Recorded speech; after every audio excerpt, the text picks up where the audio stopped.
thankful for what I did. So yeah, absolutely. It's all about the brain to body connection. Throughout time, it was probably about 10 months into me being paralyzed. I was 7 months and I left the hospital. So probably 3 months out of 4 months out of hospital. I was sitting there watching the TV show House.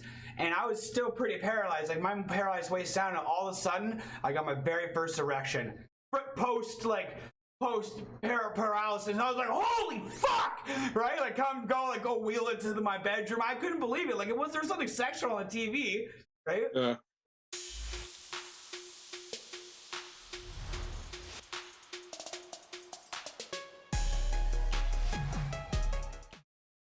What's going on, everybody? My name is Professor Parks, and today I get the pleasure of hanging out with my buddy Len Hernandez.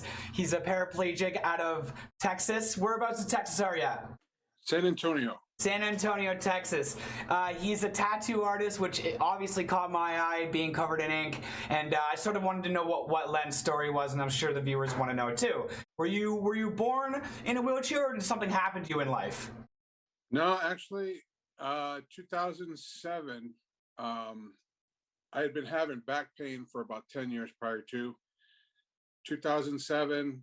I mean, all of a sudden, my nerve was just severed from L1 through 5 because of spinal stenosis, severe spinal stenosis.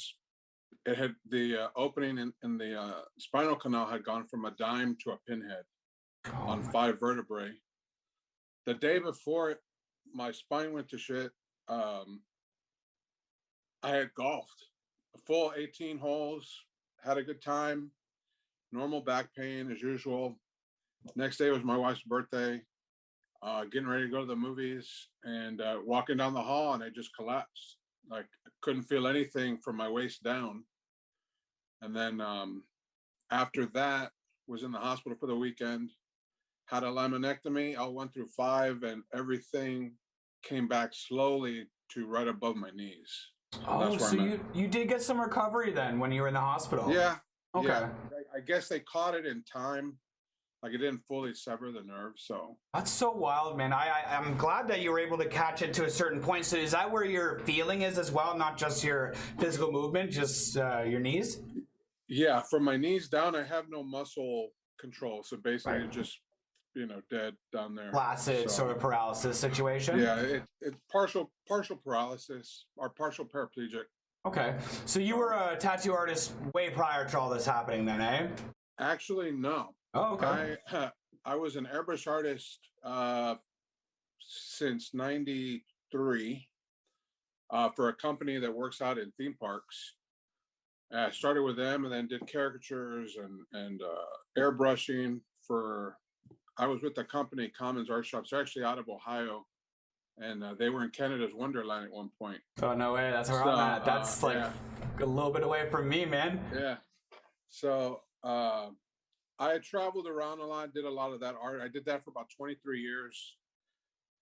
Funny thing is, I had applied to be an apprentice at a shop in Kansas City, where I was living when this all happened, and didn't hear back until I was in rehab that I had got the spot, and I was like, I can't do it anymore. You guys are up some steps and I can't fucking walk anymore. Yeah. Your whole life changes, right? Yeah. That's wild, man. So you were doing like sort of illustration for a little while. You're doing illustrating? Okay, cool. Yeah. And then I read that you also did a little bit of you're doing a little bit of sculpting as well? Yeah, I try. Tough. I gotta be well-rounded. I can't always be drawing. I can't always be tattooing. I gotta sculpt or, do something. Otherwise, focus I go crazy. On one. Yeah. That's not bad, man. So how long have you been tattooing then? Well, the shop I'm at now, we're actually celebrating our 8-year anniversary tomorrow. But I tattooed for a few years prior to that, and then off and on before that. So I say 9 years. Okay. It's longer, but I officially say 9 years. Right. So when it came to you being in the chair and everything kind of happening, your hospital stay, how did that sort of affect your everyday life? Not just your like getting upstairs, but even just your relationship and stuff like that. Like what ended up happening with you there? it was a stretch. I had been married to my wife for a few years prior to, and we had been together for 5 years before that. So it really didn't affect anything. I mean, obviously, you know, and I'm sure people who are in wheelchairs know that when accidents happen, like shit goes down and you don't know what's going on, and you know you feel you're depressed, and you know it's just the worst. Yeah, you really go Luck, through a stage. yeah, it's horrible, but luckily, you know, people like us and people who are watching who are in chairs, like we're strong as shit, you know. Absolutely, man. So you know, and you see, you know, a big person that really pushed me was Mark Zupan. Okay. That was back in 2007. He had just put a book out, Gimp. He was talking about the whole rugby, wheelchair rugby. It's called GIMP? Yeah. Yeah. That's fucking awesome. Okay, so wheelchair rugby. You gotta check that out. You gotta check it out. Yeah, yeah. I've checked out wheelchair rugby before, and it is a savage sport. Yeah. Okay, so what's this book it's about? So good. But he was just a badass, you know. I saw myself in his shoes and was like, I'm not gonna take shit from anybody. I'm gonna do what I want to do. And you know, that's kind of how I had to do. And luckily my family, my wife and friends, everybody is really supportive. So you know, I was out of work for a year, then went right back into the parks doing airbrushing and caricatures in my wheelchair. Out of your chair? Yeah, yeah. Yeah. So I mean, I used to have a little scooter, like a little 3-wheel scooter that I would do, because the park in Kansas City is pretty hilly, and I just have a manual wheelchair, so I would use that scooter a lot. That was fun. Fly around on that thing, man. I use that shit in the grocery store, so man. Fun. Those are sweet. So, this window. So as growing up, what kind of kid were you? Were you sort of like a metal type of guy, or what kind of kid were you? Yeah, I was a little wild. Grew up kind of. You ever seen Dazed and Confused, the movie? Dazed. Hell yes. Okay. Hell yes. It'd be nice here if I did. all my friends' older brothers were those guys. Oh, okay. So you know, we'd be playing in the yard, and these guys are, you know, smoking out, listening to Molly Hatchet, Judas Priest records on their. It was nuts. Yeah. But it was fun. I loved it. Hell yeah. You know, we'd be out all hours of the night. It was a lot different back then. That was in the 70s. So yeah. But you know, then my aunts brought me into well, my friends and my aunts brought me into metal. My parents were super cool. Took me to my first concert. It was like Kiss in the 70s. Yes. So yeah, I grew up with rock and roll, but then everything's kind of gone through different phases. Honestly, I like pretty much everything, with a few exceptions, but I'm not going to say anything. Right. I'm pretty open when it comes to music too. There are a few things that I just cannot stand, but when it comes to anything, I can listen to majority of music. Yeah. Pretty open book when it comes to that. Yeah. What's the biggest challenge that you had to overcome when it comes to everything? Because it seems like you had your family around. It seems like you were pretty tight, and that when it came to recovery, you had a pretty decent recovery compared to a lot. Like I've met some seriously injured people, right? So I'm sure you have too. It was tough. My rehab crew it was in Smithville, Missouri. They were hard asses, man, but they knew that I wasn't gonna, you know, the doctor had said, you have a chance that it'll come back. There's a slight chance your nerves can repair. They never did, but I hung on to that chance, and I worked my ass off for, you know, forever. And my rehab team, nurses and therapists and OT, PT, you know, they just man, they pushed me hard, and I loved it, you know, because I was like the youngest dude in the rehab at the time. I was 30 something. There was a bunch of stroke victims. It was like a specialized unit. Amputees, stroke units, right? Stuff like that. Yeah. Yeah, it was tough. So they kind of clung to me as a to show everybody else, hey, this young dude is trying to bust his ass. And then they were trying to get me to go talk to the other people and be like, hey, just to kind of lighten them up. Because, you know, it was really sad when you're there. as a patient, you see there's this kind of hopelessness, man, and fucking people are just done.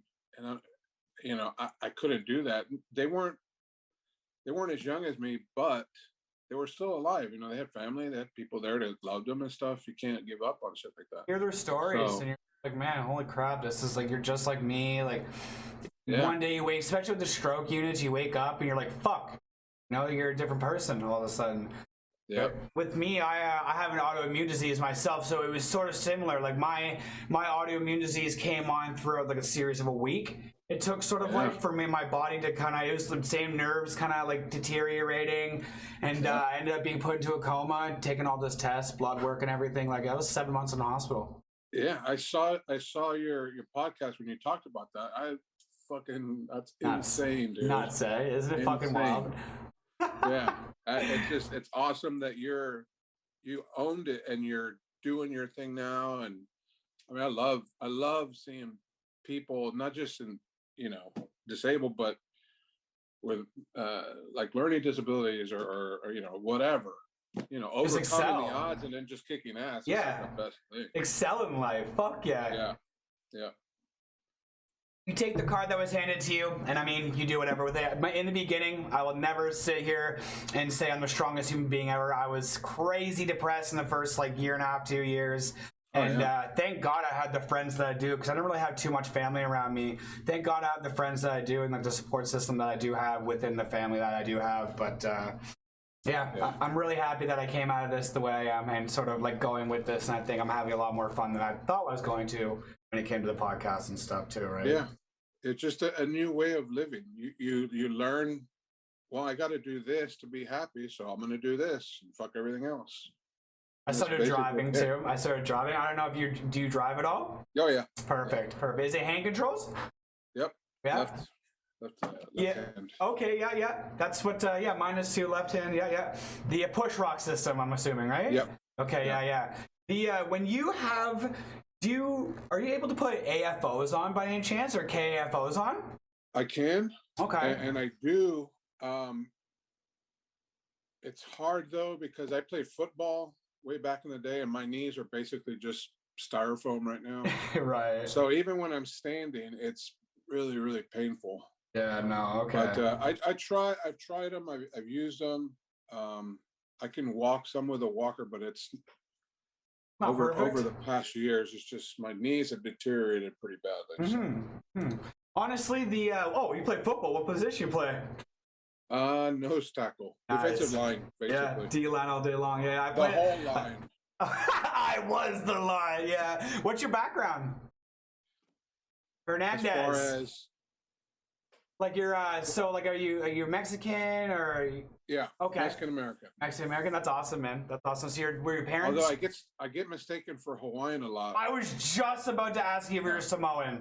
Yeah. You're like Samoan I get or that Hawaiian. A lot. And then with these, that's what it was. Everybody loves it, right? So we went to Hawaii a few years ago, and my wife, she's white. My friends, they're white. I'm not. Everybody loved on us because they thought I was a local. Yeah. Aloha! And I was like, hey, Hey! I'm like, yeah. I was like, I don't know. That's so funny, man. But we tried to take advantage of it. But in Kansas City, I got asked out a lot too. I guess they didn't have a lot of Hawaiians, Mexican Americans up there at all. Oh, Mexican Americans, yeah. Honestly, when it comes to Canada, like there's so multicultural here. It's so multicultural, especially Toronto. Fucking wild. That's why my wife wants to move up there. She went up there to visit right before the pandemic and did a bunch of nature. She's a big like a hiker and stuff like that. She loves it. So you may see me up there at some point. Hey man, never know. So when you think about a perfect day in Len's life, like what do you wake up on a perfect Saturday? What would be the ideal day? Because like I wake up and if I'm not in pain, that's a perfect day. I experience a lot of pain. You know what I mean? Yeah. Perfect day, pain free. Perfect day. What's a day like? You wake up and you don't have to catheter or anything like that, eh? Like no bowel programs by any means. Very, very lucky. Yeah. Man, I had to get off of it. Okay. Because I was full paraplegic for a while, then it just came back eventually over time. But yeah, I had to do all of that shit. So you like retrained your bladder then? That is fucking wild. And like that shows you can do shit. You don't even know how long I wasn't sleeping. Like I just will, and it sounds stupid, but I literally was like, my brain, I was like pushing myself, like just fucking pee, you know? No, brain to body connection. Yeah, brain to body connection. I had to. So, you know, I don't know if that was it or if it was, you know, I don't know. But it was all this energy because I wanted to get better. Obviously, I couldn't get all everything back, but I'm thankful for what I did. So yeah, absolutely. It's all about the brain to body connection. Throughout time, it was probably about 10 months into me being paralyzed. I was 7 months and I left the hospital. So probably 4 months out of hospital. I was sitting there watching the TV show House. And I was still pretty paralyzed. Like my paralyzed waist down, and all of a sudden, I got my very first erection. Post paralysis. And I was like, holy fuck! Right? Like go wheel it to my bedroom. I couldn't believe it. Like there was something sexual on the TV, right? Yeah.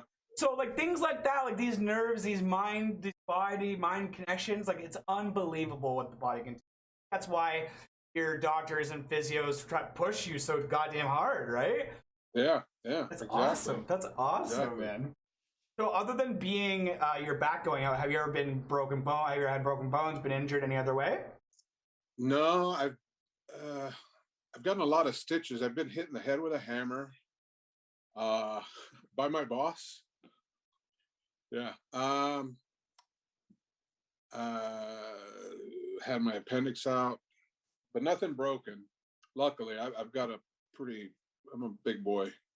Hey man, that's big bones. What do you think your future has in store? What's the future of Len here? Well, I'm gonna be 50 in August, so future. Honestly, I quit my job doing airbrushing and all that stuff in the theme parks to tattoo, and it doesn't feel like work. What I know as work in my 40 plus years of working, or 35 years of plus working, this has never felt like a job. You know, I love all the people that work with me. I love them. We're a little family. You know, my wife supports it. My mom has always supported my art. So I don't know. I mean, I could see myself tattooing until I can't, which with the arthritis and everything I've got in my hands, you know, I don't know how long that is. As long as you can, man. You know what? Yeah, when you go into a job and you don't consider it a job, that is ideal. Like, that is what everybody hopes to have. Totally. It's perfect. I mean, I never, on my drive to work, never think, fuck, I don't want to go. I don't want to go to work today. Maybe because of a client or something like that, but honestly, I don't really have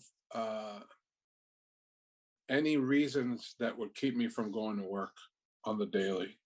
So. And I need to work. The only thing that stops me from working is I have this nerve pain. It's fucking mental.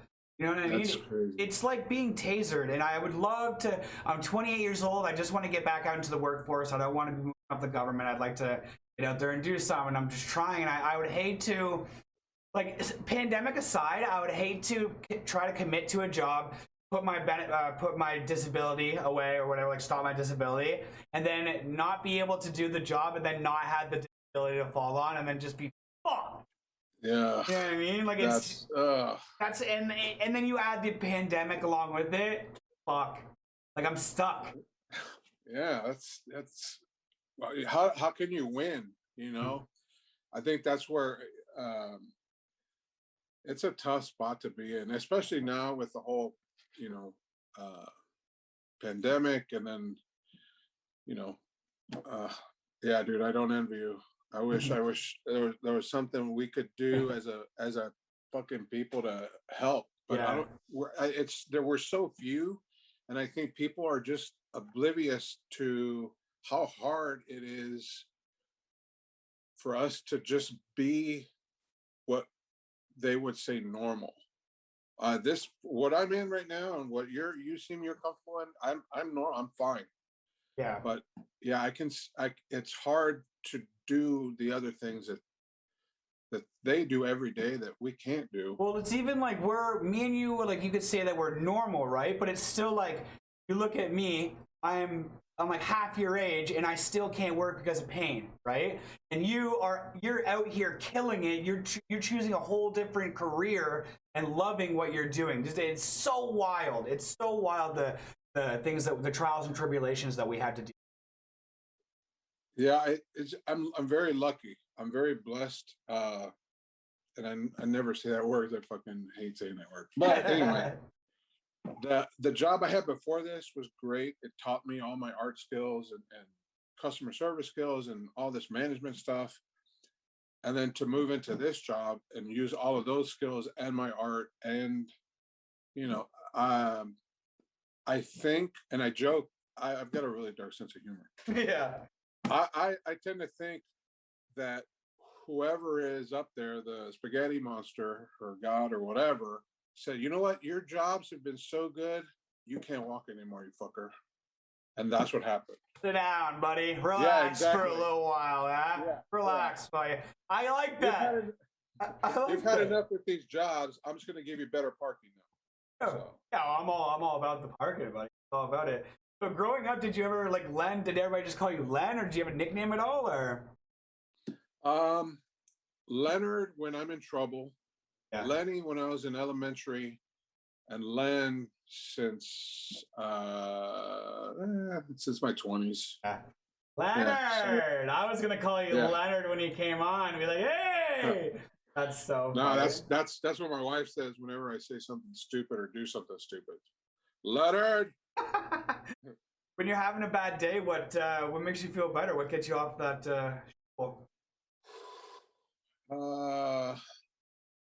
loud music, doing art, and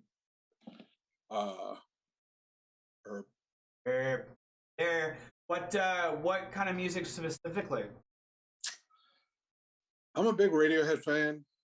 I love Radiohead, but lately I've been listening to I hate to admit this, but lo-fi. No shit. Just having that dance in the background there? Yeah.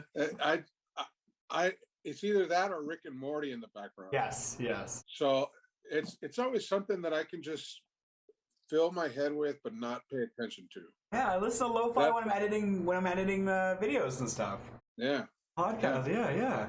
Dude, that's fucking hilarious. And on the subject of Rick and Morty, like, is that done? Are they done with that?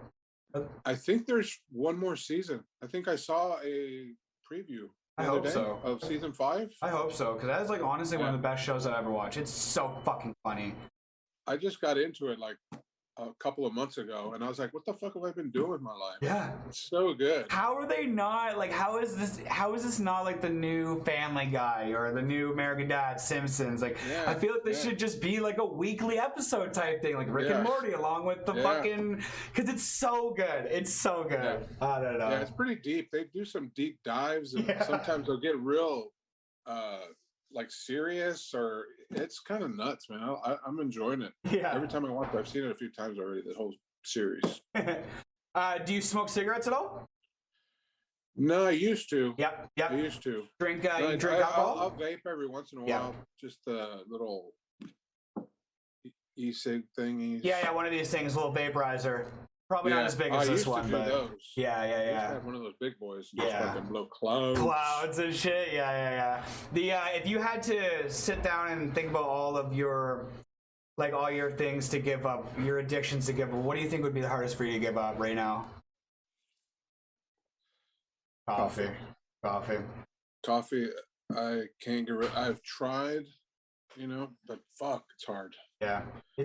Everything else I could give a shit about, but I don't know. I think because I was raised with it, my grandma used to make it like half and half with milk and coffee, and then she got me hooked on it when I was a little baby, basically. Yeah, the milk starts weaning off, and you're just like, Jesus Christ, now I'm an addict. Black. Yeah. By the time I was 3, I was just chugging 2 liters of cold coffee. Yeah, cold brew. I started the cold brew. That's too funny, man. If you had $1 million inheritance, what would you spend that on? I know $1 million isn't a lot, but it's enough to figure something out. Yeah. Move to Hawaii. Hawaii? I'd sell everything.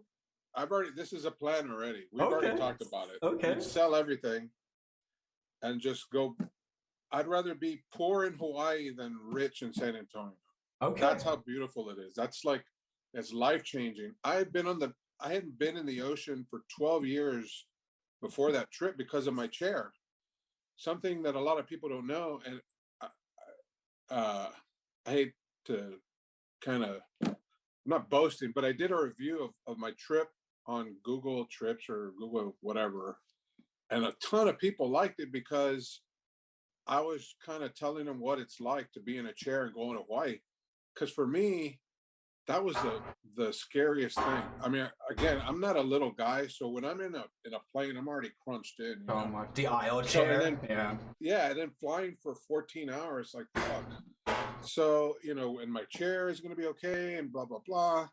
But everything in Hawaii that's run by the city or the island or the government or whatever, the public beaches, you go to a public beach and you let a lifeguard know that you need help, they'll bring out those big wheelchairs with the big tires. Yeah. And they'll load you in, wheel you into the water, dump you out. Yeah. And you're floating. Do whatever you want. Yeah. I sat in the water for 4 hours and pruned up like a mother. And then when they're done, my wife went and got them. It's like, hey, we're going to come out. So they bring the thing in, help you get in, wheel you back out. It was amazing, man. That was one of the things about that trip, an eye-opening thing that I was hoping by writing a review online would help other people. Man, it's so accessible, but you got to look and talk to people. You got to do a lot of calling, a lot of research, because for as much money as we spent to go on that trip, I wasn't going to just sit in my room or sit in the fucking bar. I was going to do shit. We went on a helicopter ride. Went to the beach. It was just amazing. Yeah, and like you said, you're not a small dude, man. So like you're out here, you're doing this shit, helicopter ride, all this stuff. Like the helicopter was crooked the whole time. That's so funny, man. That's so funny, man. Traveling is absolutely amazing. It was good. But that's what I would do with $1 million. I would sell all of our stuff and then use that money and the $1 million to move and perfect. Do tattoos over there. Yeah, I was gonna say you can tattoo wherever the hell you want. Oh yeah, right? Easily. Yeah. Perfect. That is a sweet answer. That's one of the best answers we had on the show for sure, man. Yeah. That's so funny. So have you done any other traveling other than Hawaii? Where did I go? We've been to California.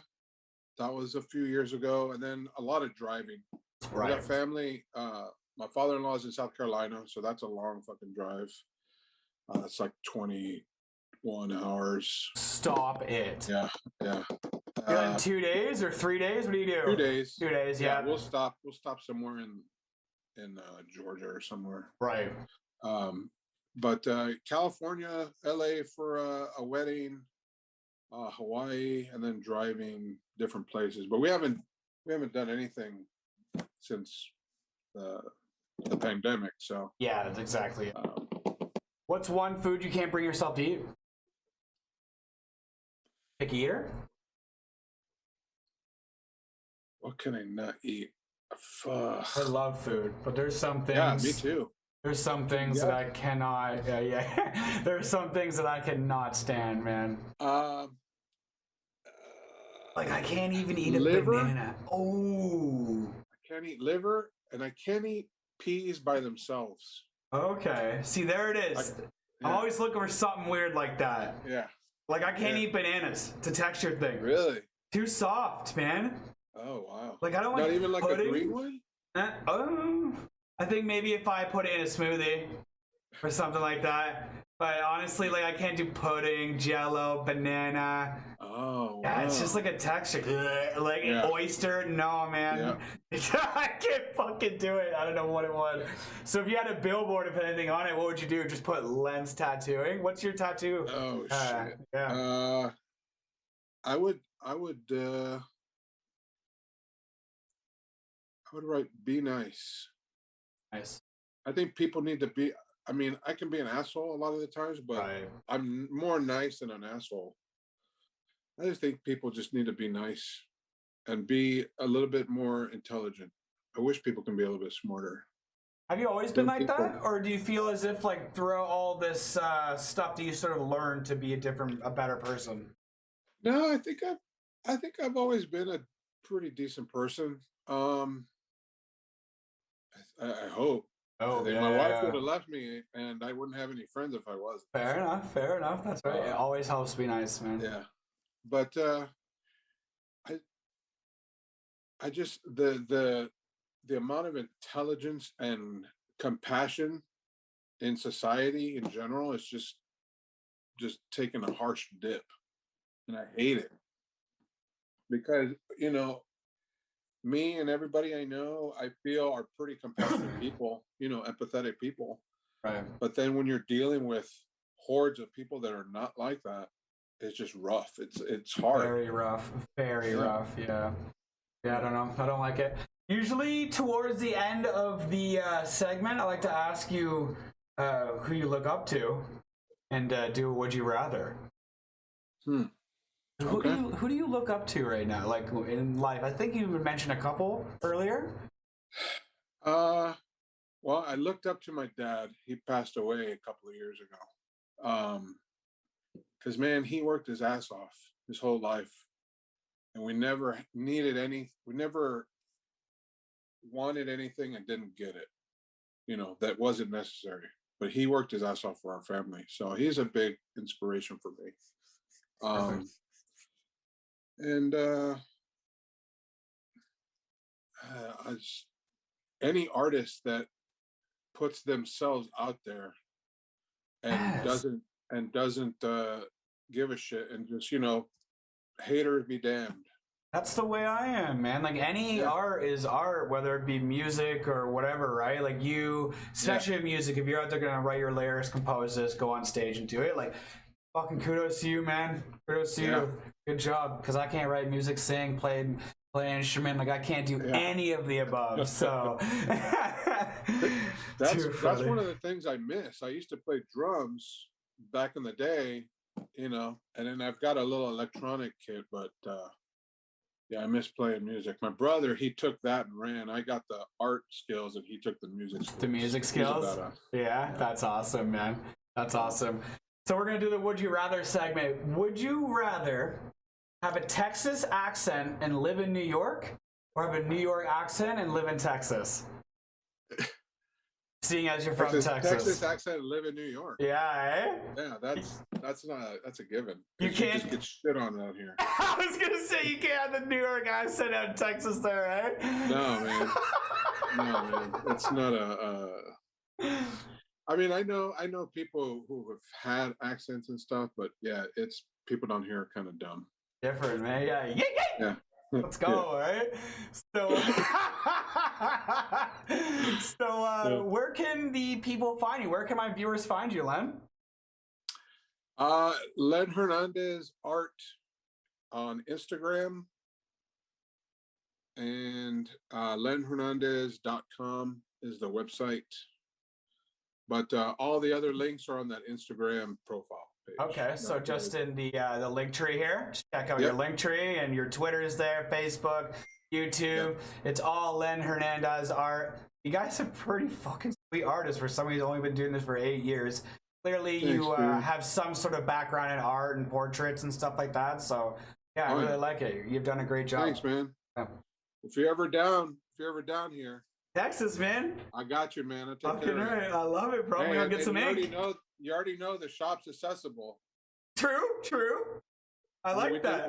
When we made it, I helped design it. I was like, if I'm going to work here, if I'm going to quit my job and give up all my benefits to work here, I want to be very comfortable. So every doorway bathroom. Everything. Hell yeah, good to know, brother. Good to know. Yeah. Well, I hope things good with you. I'll stay in contact with you, and if I ever end up down there, I'll hit you up. Def. Take care, Len. Thanks, man.